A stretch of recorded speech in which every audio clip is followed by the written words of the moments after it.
আমরা এখানে এলাকাবাসী পাহাড়রত অবস্থায় ছিলাম, তো এর মাঝে হঠাৎ করে আমরা শব্দ পাই ব্রিজের উপর থেকে গাড়িটা যাওয়ার পথে ওভারটেকিংয়ের কারণে গাড়িটা ব্রিজের উপর থেকে 2-3টা খেজুরের গাছ ভাঙিয়া পরে নিচে পড়ে আসছে। নিচে পড়ে আসার পর আমরা সাথে সাথে এই শব্দ পেয়ে দৌড়ে আসলে আমরা এলাকাবাসী যারা পাহাড়রত অবস্থায় ছিলাম, সাথে আইসা দেখি গাড়ির ভিতরে প্রায় 40-42 জনের মতো যাত্রী ছিল। তো এর মাঝে একজন চাপা পড়ে সাথে সাথে স্পট ডেট মারা গেছে, আর বাকি যাদের ছিল, যারা আহত ছিল, কারো পা ভেঙে গেছে, কারো মাথা ফাইটে গেছে, এদেরকে আমরা বাইরে বের করে হাসপাতালে পাঠানোর ব্যবস্থা করি। সাথে সাথে সেনাবাহিনী এবং ফায়ার সার্ভিসের লোকজন আসছে, আইসা এক গ্রুপ সেনাবাহিনী গেছে ইয়াতে হসপিটালে, ওনারা খুব সহযোগিতা করছে। ওনাদের সহযোগিতা আজকে এখানে যদিও কোনো প্রাণ বাইচা থাকে তাহলে ওনাদের সহযোগিতা পাচ্ছে। সেনাবাহিনীর অনেক ধন্যবাদ যারা এরকম ইমার্জেন্সিভাবে আমাদেরকে সহযোগিতা করার জন্য।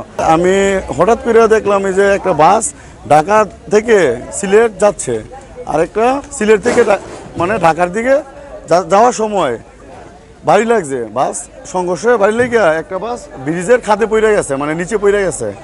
পড়ার পরে সাথে সাথে এসে দেখলাম একজন মানে ওই যে বাসের নিচে চাপা পড়ে নিহত, আর প্রায় 30 থেকে 35 জন গুরুতর আহত। তাদেরকে আমরা যারা এলাকাবাসী আছি সবাই মিলেমিশে জেলা হসপিটালের দিকে নিয়ে যাওয়া হয়েছে।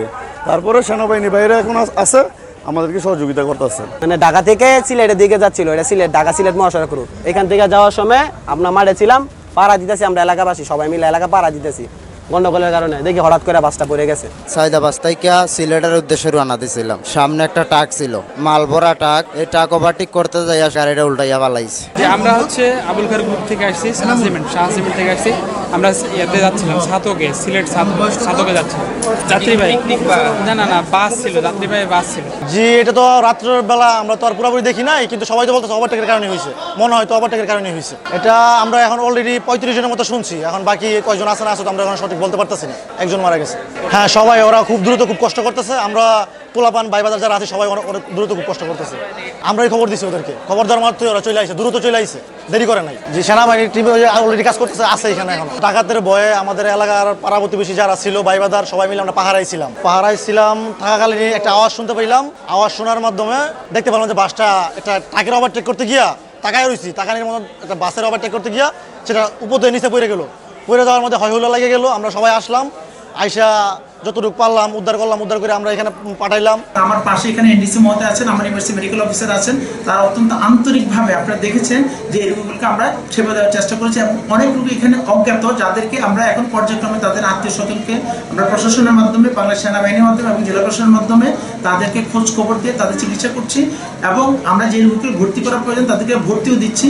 তবে সবাইকে আমি আন্তরিকভাবে ধন্যবাদ জানাই যে এটা আসলে একটি টিম ওয়ার্ক। যত বড় বিপর্যয় আসুক না কেন, আমরা সবাই যদি সম্মিলিতভাবে যদি আমরা এই সেবাটা, মানবিক সেবাটা যদি আমরা দিয়ে যাই, সেক্ষেত্রে আমি মনে করি আমরা সকল বিপর্যয় কাটিয়ে উঠতে পারবো।